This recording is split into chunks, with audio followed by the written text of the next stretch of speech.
Oh, well, there's definitely no 35 people in here, is there? All right, good evening and welcome to Be Informed. My name is Carl Buhariwala, and I founded Be Informed to help people make good decisions. Today we're looking at the topic of business sales, and we are joined by Mary Philippou, who will be talking to us about how to generate business sales. So Mary is a business mentor, and we'll be discussing information of a general nature only. So if you do have any specific queries about your personal circumstances or how it applies to your business or trade, please do engage directly with her. The contents of this presentation is current as of this month, and as it's not sort of a regulated piece of advice being shared today in this seminar, just bear in mind that the information is general, and if you do wish to rely on it in the future, you may wish to reconsider its applicability. From a housekeeping perspective, the seminar will take about 25 minutes, followed by Q&A, and the session is also being recorded, so if you do have to drop off early, you can watch the entire session on our YouTube channel. And Mary's also prepared a one-page handout, which I will share with registered participants by email, so you have that handy document with you that you can use or share with family and friends as you wish. And if you do have any questions that you would like to ask Mary during the Q&A part of the session, please send that through to me in the chat function, and I can then relay the question to Mary for her to answer.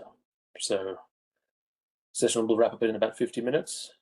That's usually where the how long it takes. So I'll get started. Mary, I'll hand over to you. Okay. And we can take it away. All right, you got. Can everyone hear me? Yep, we can hear you. Oh, good. Hi, everyone. Thanks, Carl, for giving me this opportunity to present my most lovable topic, sales, and an area that I find that many business owners struggle with. So welcome. I do see some familiar faces. I don't know who that gentleman is on the end, but I'm sure I know him. But I'll chat with you later on. We're expecting many more, but look, this is one of the first series that I want to speak to you about. As some of you are business owner, and Marion, you're not, you're a coach like myself. You're a colleague of mine of where I currently work at APM. And I wanted to share these topics. These topics is I have been a business owner for 30 years of my life, and these topics I'm sharing, I find they're very important topics when you're in your own business, and it's something that needs to be on your forefront of your mind in business, particularly in business, because we have to generate the income for us to sustain our business and the income that we need to provide for ourselves and our families. So it all comes from us as a business owner. So Carla, are you going to bring up that slide, please? Okay, so the importance of prospecting for new clients. Now, without sales, we have no business. Clients do come and go, and in today's market, retention can be difficult. You must have retention strategies in place as this happens. Plan for you having a pipeline of new prospects helps ensure continuing business operations. Plan for further marketing, and to maintain your business growth, you need to allow 6 to 12 months of marketing strategies to reevaluate and see those prospects if they're coming to fruition or they're not, or you just got to keep prospecting. A constant feed of marketing and promotions to lure clients is essential. For example, giveaways, promotions, networking, paid ads, etc. All those things are very important, particularly when we're starting out to build our customer base. Need to aim for at least 5 new clients every month. Do not rely on existing database of customers, as many of them will have a limited time of engagement with your business. Now, research shows that 20 years ago, customers would buy from new business after 8 touch points. So when I was in my business all those years ago, it probably was a lot more than that. And it's probably similar, but we don't really count touch points, but that just gives you an idea. And that's why prospecting and also having having a CRM on your current customers is important. So then you can always pick up your conversations. So it's also, as regular touch points, is very important. And when we're building our businesses too, it's important, and trying to get new customers, it's important to offer some sort of incentive for them to go with us. Now, what I'd like to share with you, now part of this presentation, I want to share at each slide what I experience under every topic. So I'll mention my second business. So my second business, I lasted about 25 years, and I was in the middle of my 15th year of my business, and it was approximately 204 or whatever, thereabouts, but it was when the internet came in. Now, I was a manufacturer at the time, but in 1 week, I lost $300,000 in 1 week in sales, right? So now I was also in my early 50s, and I was going through menopause, premenopause. So I was experiencing, sorry about that young man over there, but you're going to learn all about the female psychic now. So I was very depressed, anxious, and all those things. And so, you know, when I lost $300,000, it was my 4 or 5 big customers, and I had them for 12 to 13 years. And it was almost like that time of life that they disappear. So when you're in business long enough, you will experience many cycles in business, right? So then what I did, now at the time, I doubled the size of my business. So I employed my husband, who wanted a career change at 40, or in his 40s. I was probably 48, but I was in premenopause. And so I straight away jumped into action, as I always have, jumped into action when it comes to problems, whether it's business or personal. And then I straight away got through my profit and loss report, and I cut overheads. So I slashed overheads. So I had a factory in Springvale. I got rid of that. I kicked my husband out nicely. He couldn't earn his 50 grand anymore, so I kicked him out. And then I transformed our company vehicle into his tradie vehicle. And then I packed up myself and my brochures, my business cards, and a great attitude, underlying being depressed and everything. And I went cold calling in industrial areas where I live, right? And so off I went door knocking.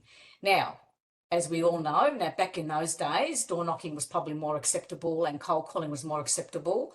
And so I kept knocking on doors, telling them of who I am, what I do, and what I can offer them. So I had some rejects, and I had some that accepted my service. Now I came across this company. It was a printing company, and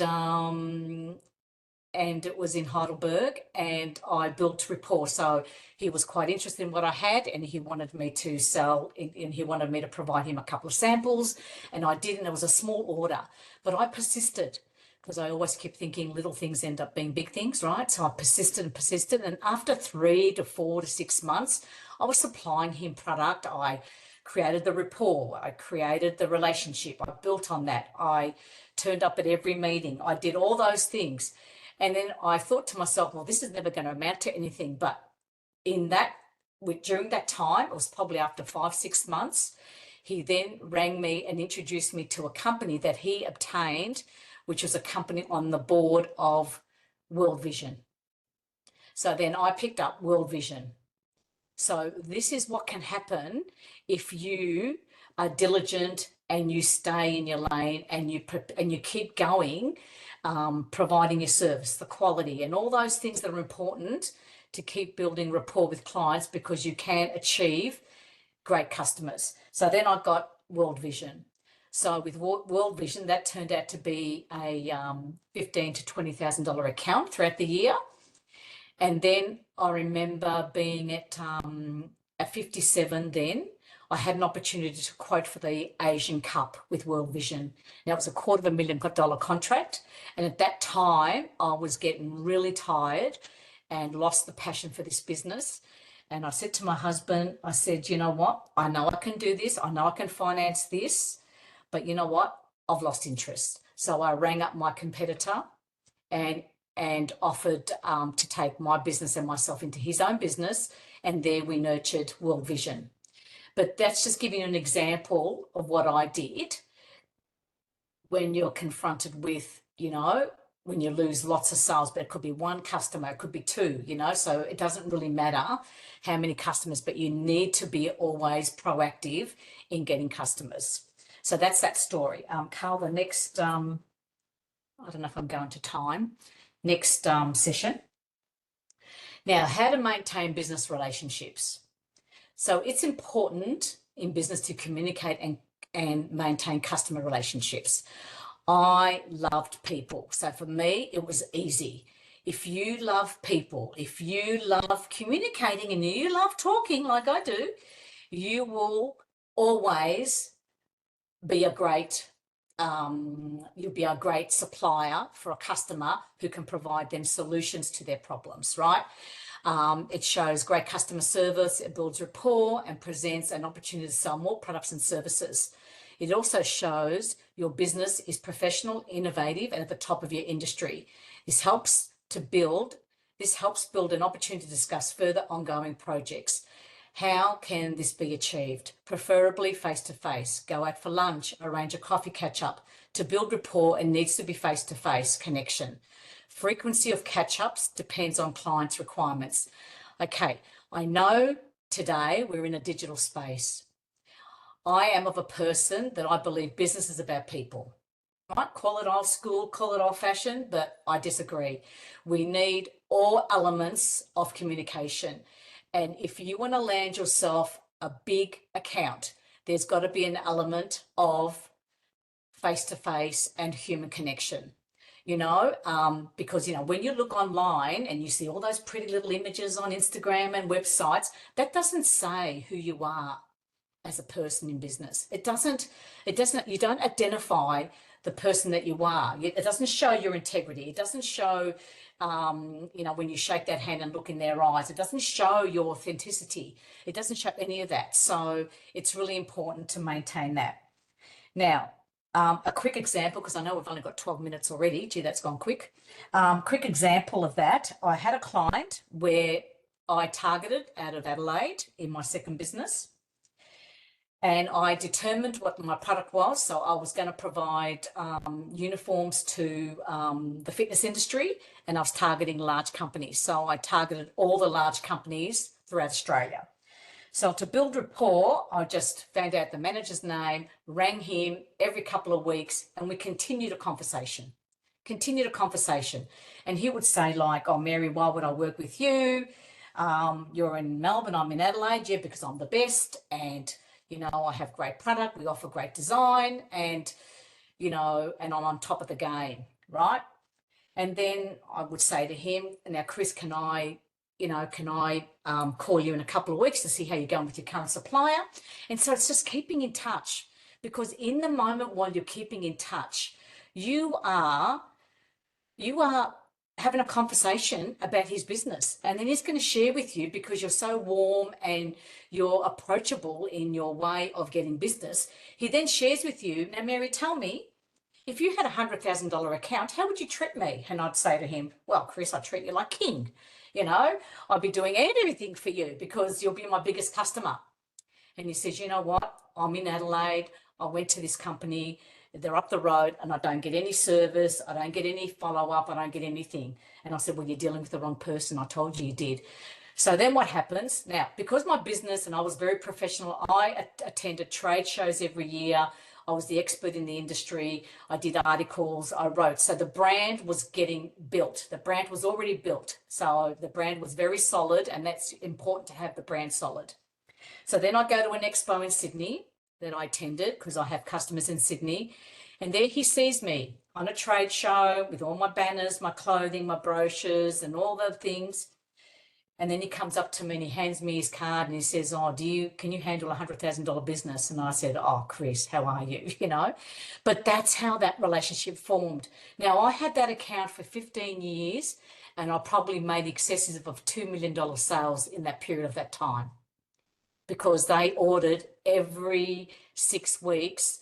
And it was sales of about $100,000. Well, actually, it was about 120,000 a year, and then it peaked the most at 350 when I suggested they needed to rebrand their products because they needed to be leaders in the field, and then I convinced them, and then I ended up doing a huge amount. Next slide, thanks. Yeah, importance of sales planning. Okay, importance of sales planning. I can't emphasize this enough. Okay, business owners do not understand why a sales plan is needed. It can help you to understand which months in the future are going to be busy or quiet. It can help minimize anxiety about forecasting revenue and expenses. How it works. You should forecast for each client, right? The annual turnover that they are doing with you in your business. You should also understand when they are likely to purchase from you in business. I mean, because I dealt with a lot of government accounts, corporate accounts, so I knew their cycling, I knew their ordering patterns, and I focused on their needs like anything. So, so you should create a sales forecast every 6 months. Now, for some of you who are just starting out, you may not have that. You might not have that in place yet because you're still building that, but it doesn't matter. All it needs, if you start these from the early foundations of your business, you need these just to keep building on, because these are the habits that you need to keep creating to be in business for the long haul, because that's what I was about. I was about to be the best I can be Australia-wide, and I created that twice over. Now, my third part of my journey now is sharing my knowledge to help other business owners in the same space of running their own business, and for me to see you as successful as I was, So I would create. So my husband was part of the business at this point, and we worked together for 7 years, which was the best part of our lives because we were able to be with our young family, and we took them everywhere with us. And so when we went to plan every 6 months at the end of financial year, we will then book a place down at Dalesford for a weekender, a farm property where I take all of my profit and loss reports, my sales journals, and a list of all the accounts that I had, and I knew what every customer did, from Ayers Rock Resort, for all the resorts, what they did annually. Some might have done 300,000 one year, and I had their buying cycles every month. So I'd sit down and I would estimate what they would do from the history that I've had for many years of what they would be going to do in the leading months from, July onwards to Christmas. And I repeat that cycle every 6 months, getting away and to do that. And because that gives you an idea, and then I knew straight away that I knew. So when I'm doing my cash flow and I'm forecasting, I know. So if I've achieved 550,000 turnover, I now needed to achieve another 20% and make sure that I'm prospecting new clients as well as maintaining the old.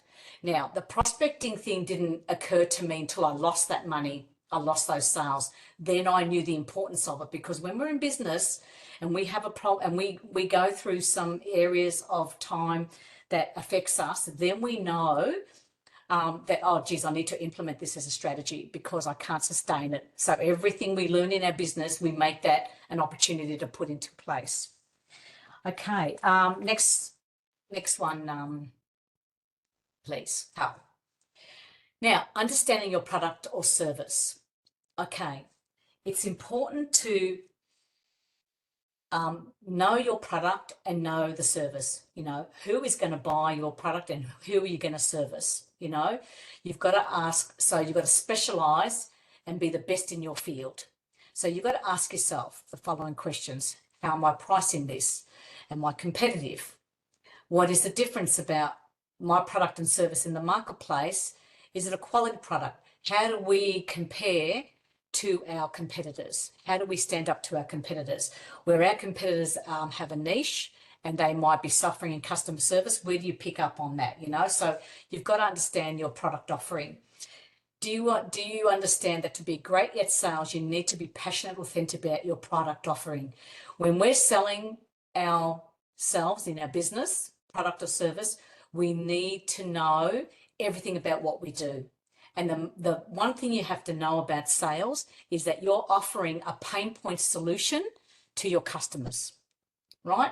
So you need to know everything about you, everything about what you're offering. If you have a team of people that rely on delivering the product, like manufacturers and people from overseas and all those sort of things, you've got to make sure that they align with your values, and the quality and the delivery and the pricing and all that is all aligns in with yourself. Because if anyone's out of play here, it's going to affect you as a business owner.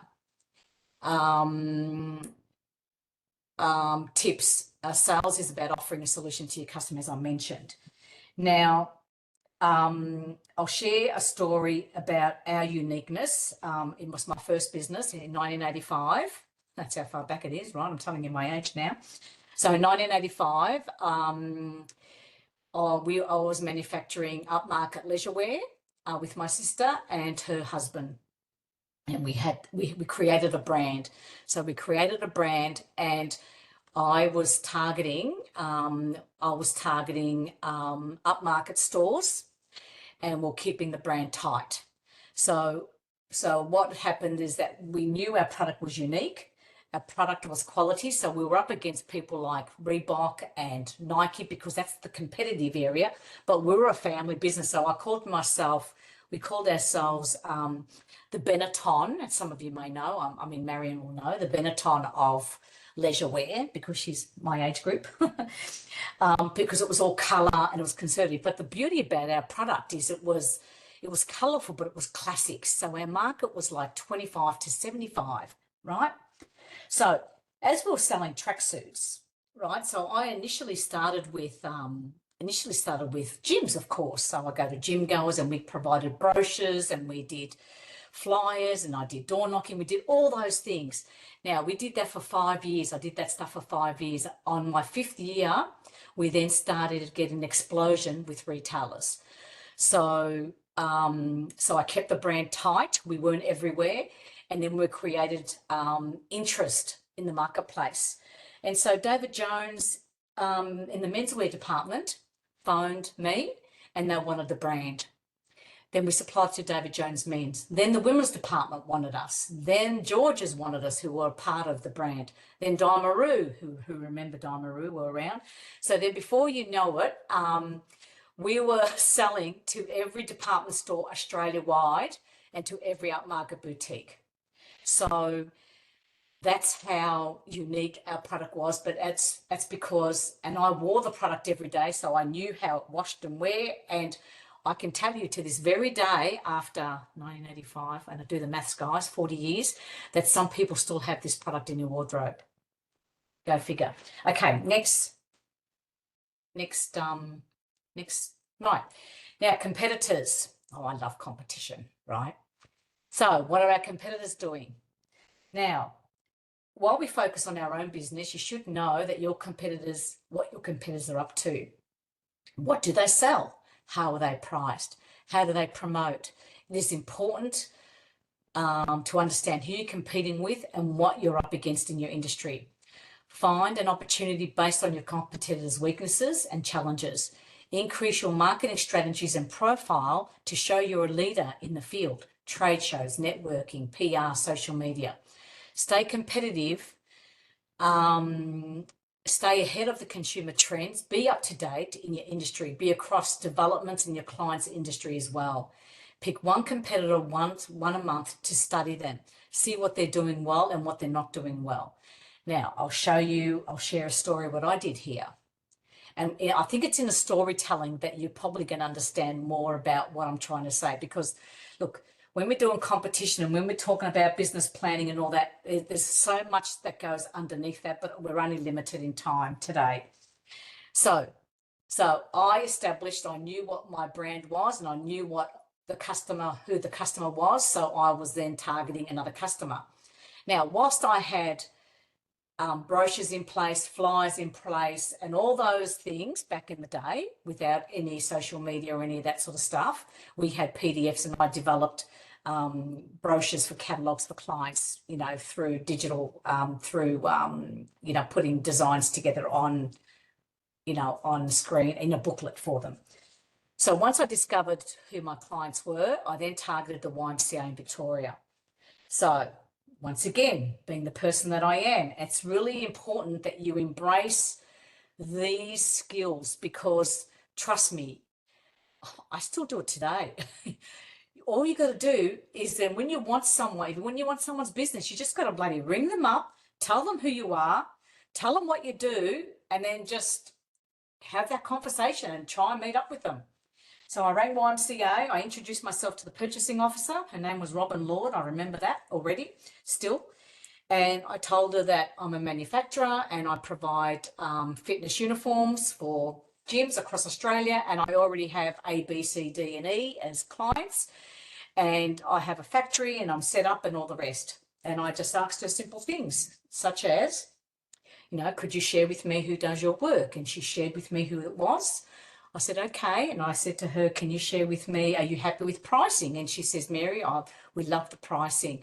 I said, well, Robin, is there anything that you're not happy about? She says, look, Mary, to be quite honest, I'm not happy with the 12-week turnaround delivery time. And I'm not happy about the quality. And I said, okay. So then this conversation was happening over a period of months.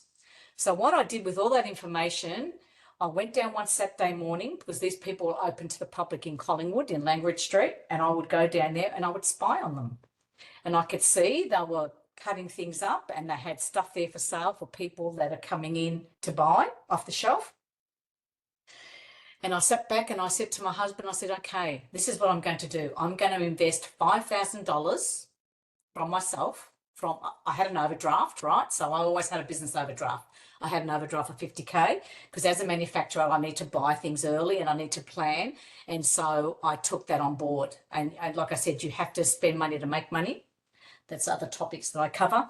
And so I produced the $5,000, I produced the stock, put it on our shelves.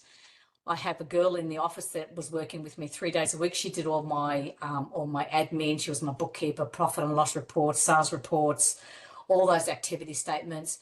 And she put a booklet together and I went to my manufacturer in Springvale and I created the patterns. We made the garments. And then once everything was ready to go and ready to roll out, I called my client. I called the prospective client and I said, Robin,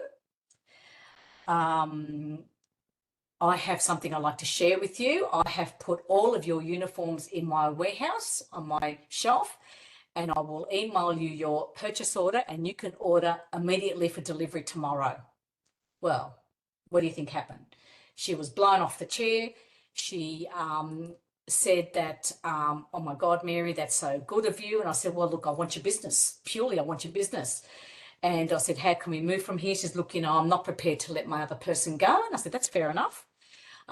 We can still supply your uniforms and we can do, so she kept us going together for 4 months. I continued providing the service. And then what happened, this other company failed to deliver and provide quality. So I then became the preferred supplier and I was generating $120,000 a year and had them for 12 years as well.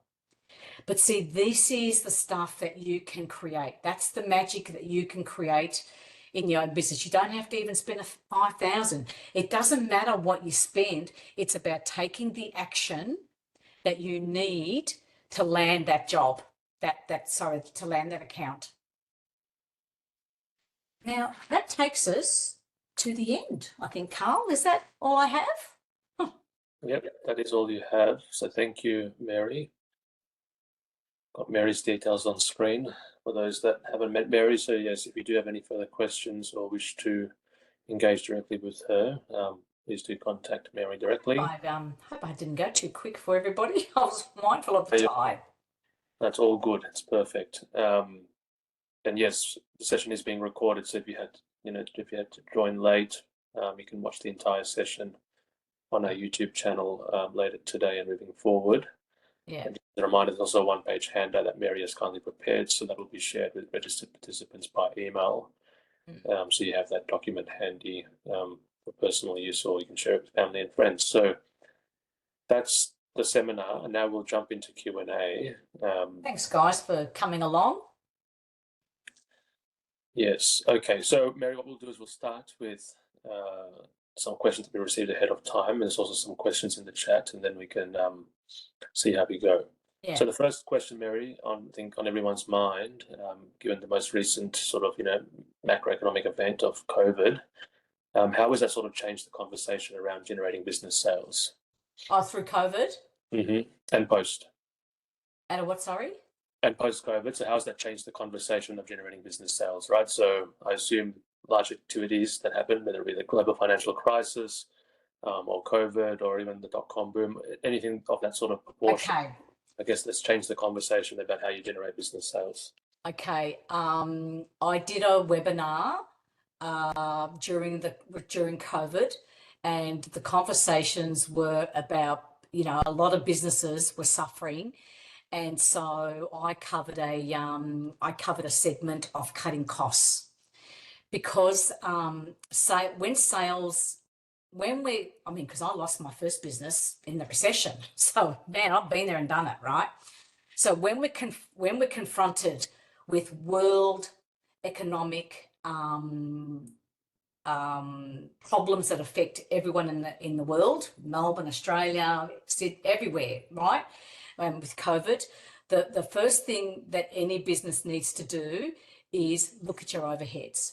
Now, I can see some of you are just startups, so you wouldn't have had many overheads, so that's really hard for you to do. But certainly with those that I was, because I was part of the product, I was part of the Australasian Product Promotional Products Association. So where I had my second business and I was providing products after in my 25 years, I did a webinar with one of the educational officers about how to tackle that particular area. So these were companies that were doing turnover. They were probably doing 500,000, $1 million, or whatever.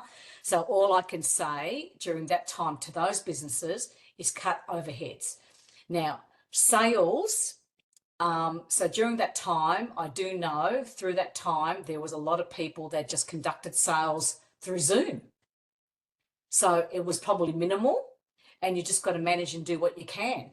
I had one guy who reached out to me after COVID. He lost 60% of his sales, and then he contracted out to me to help him build up his existing database and how we can build on those customers to increase his sales, to generate enough to go and prospect for more sales. So it's a tough gig.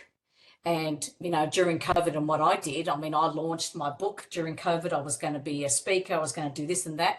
But what I ended up doing market research and getting whatever work I could to have bread and butter come into my family home. And do you think, Mary, that cutting costs is still something that businesses should consider now? Always. Okay, I'm not talking about the little sole trader like us, like I know some of the people here. Marion works like I work as a business coach. So, Marion's full-time, I'm part-time. But you other guys, I think, are startups or in the early phases. All I can say, and when I speak to clients today, is that if you want to sustain your business right now, you either need to have 15 hours working in an industry where you can still add your business value in an industry where you're learning skills, getting paid and getting purpose, and then building up your business on the side. Because my audience here, I don't, it's very small, and I'm trying to direct things at the people that I can see here, because I don't know how many people are, there's only the 4 I can see. Is that right, Carl? Sorry? How many people do we have in here? Oh, roughly it's about, the numbers are about over 20. Are they? I can't see them, no. Oh, okay. Yeah, so you don't see all that analytics. That's what I see. I see. Okay, that's okay. So and look, when I'm talking, I really like to know the audience and know, where they are in their level of business. If they're turning over 500,000, if they're turning over 1 million, certainly if you have a product, you've got to cut costs. You've got to not have stock available. You can't have stock holdings where it's tying up cash flow. If you're a director and you're paying yourself 50K a year, that's the first thing you've got to cut back on is your own salary, so you can afford to pay your staff depending on, what people's needs are. And you've got to, sorry to tell those guys, but you've got to outsource staff.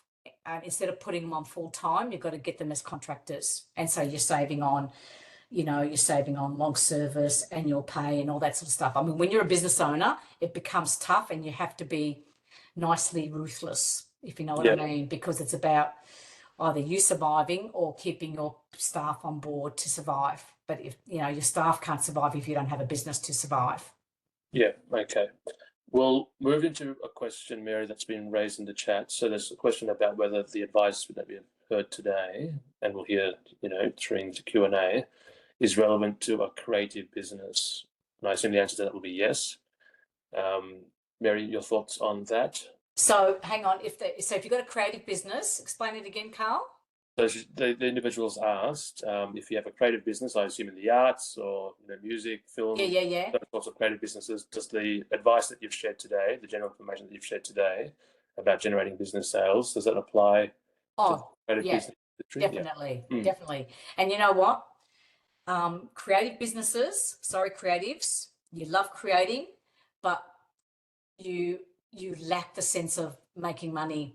And so it's even more important for creatives to, I know you love creating, but, to maintain a financial, to understand finance and have financial knowledge in the area of overheads, sales, costs and all that is really important.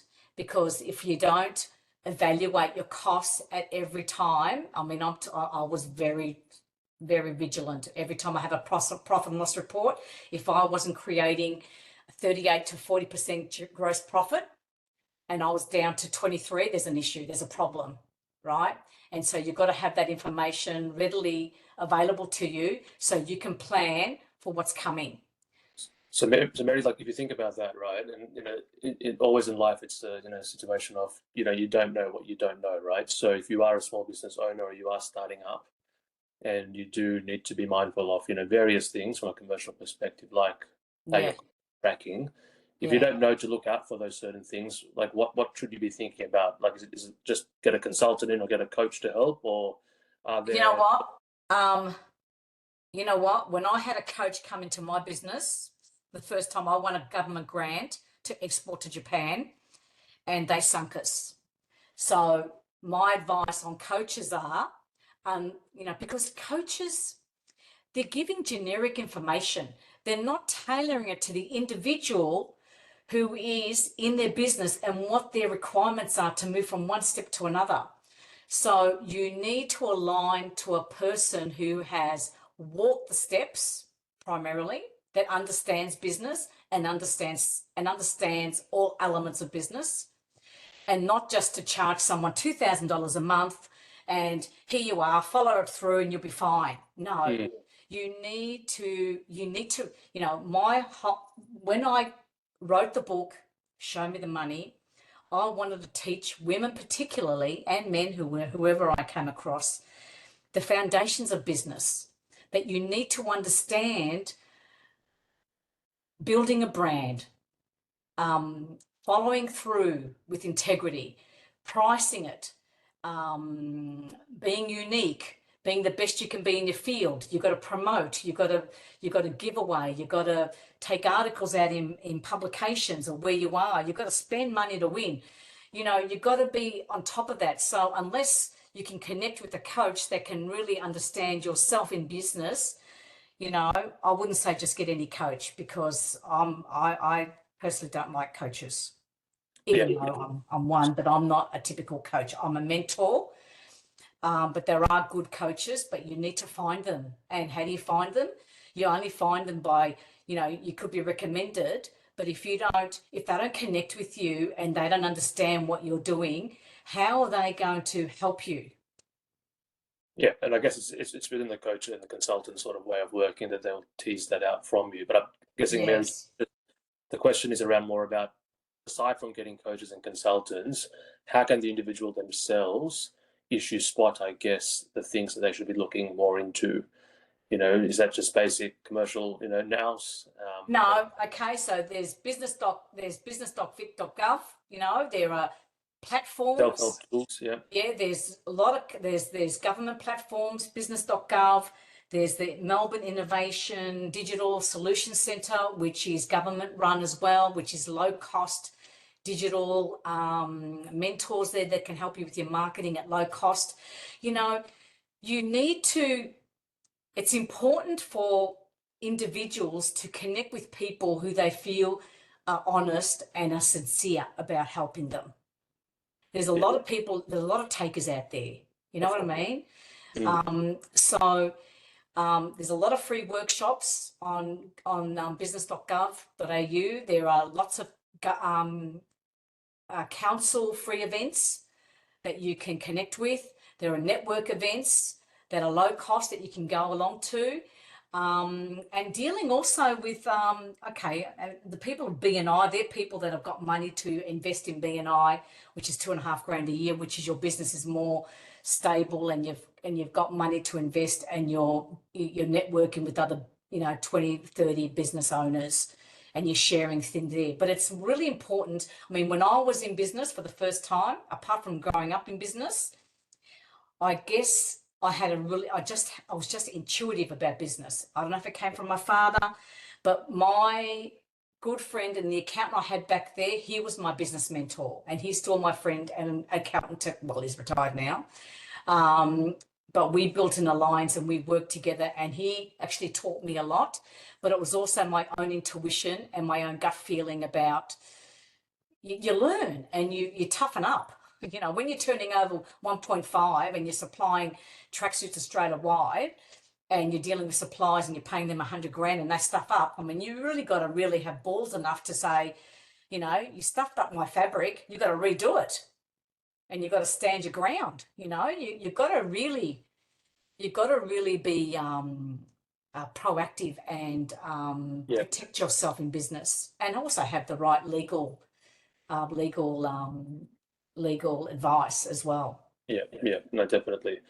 There's an interesting question here, Mary, about support for individuals who have, potential, cognitive, conditions. What sort of support do you provide, or have seen being provided to individuals that need additional support along their journey, right? I think we're all about an inclusive business environment for those who need that extra support and got the passion and drive to do that. Have you ever worked with someone that needed that additional sort of help?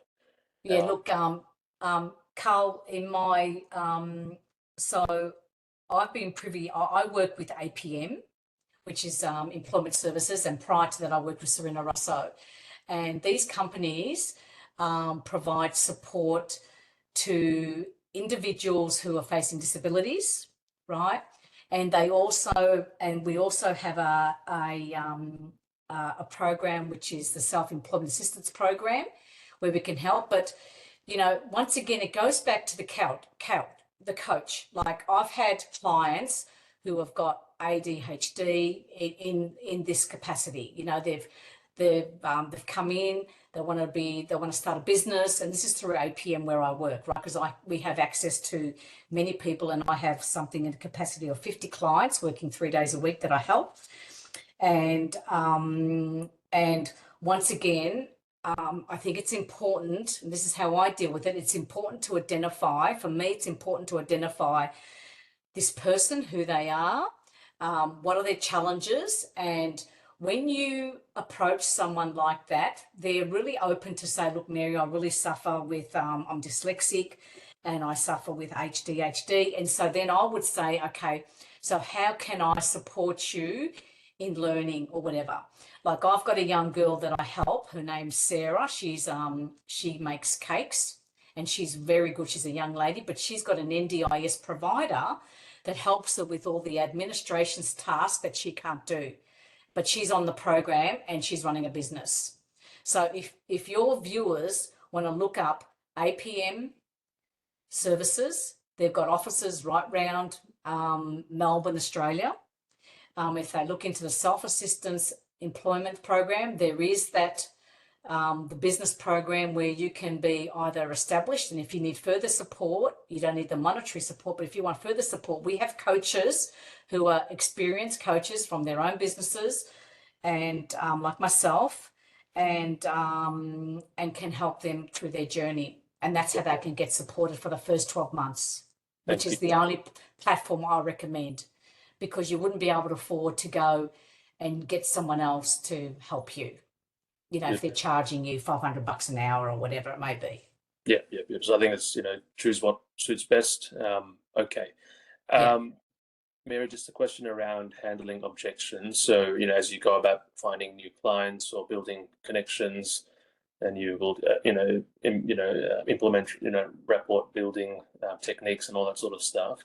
What happens when you deal with the negativity, or just being told up front that I don't want your product, or I don't like your service, or those Oh, sorts of comments? How do you? I'm sure you dealt with that all the time. What sort of tips do you have to the viewers today and in the well, future about that? well, let's face it, if they don't like your products and they don't want to engage, well, they're not right for you. I mean, depends how many comments are we getting? Are we getting, 15 comments a month? Are we, if it's as big as that, you have an issue in your own in-house of your business. How you're conversing with your customers, how you're promoting it. I mean, I myself, I've never had that problem. I've only had people maybe not paying me, but that's another area. But I've never had a problem whereby people didn't like what I was offering. And for those that didn't like it, well, I'd say if they didn't want my product or service, that's fine. See you later and on to the next, as far as I'm concerned. Yeah, You're not going to be all thing. You're not going to be all things to everyone, but you need to niche out. I always say the people I connected with were because I was highly professional. I had high values, quality. I mean, I won awards of customer service that I conducted twice over in my business privately. And I shared that with my suppliers. So I won awards of 95% of customer service that were interviewed with my suppliers and my customers. So, when when you have high values of customer service and your product is great, you're not going to have a problem. You know what I mean? But if it's an area where you are questioned about what you're offering, you need to look into it. Can I increase my service? Can I make my product a little bit better? Can I give more than I take? All of those things. It's, we're dealing with people. We've got to, if you want good customers, you've got to give a little bit to get a lot. You know what I mean? and Mary, just an extension of that. We talk about leads and then clients, and you convert a lead to a client. But Yeah.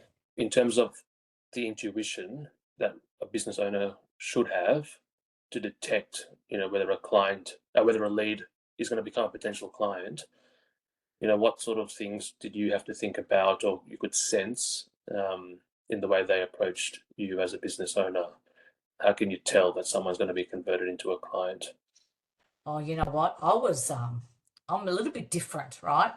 Being European, and I had no boundaries, and I called it out as it was. So if I couldn't get a customer, I'd actually would just say, give me a break. I've just started out.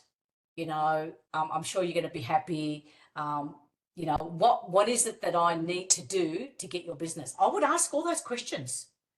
I would never let a stone unturned.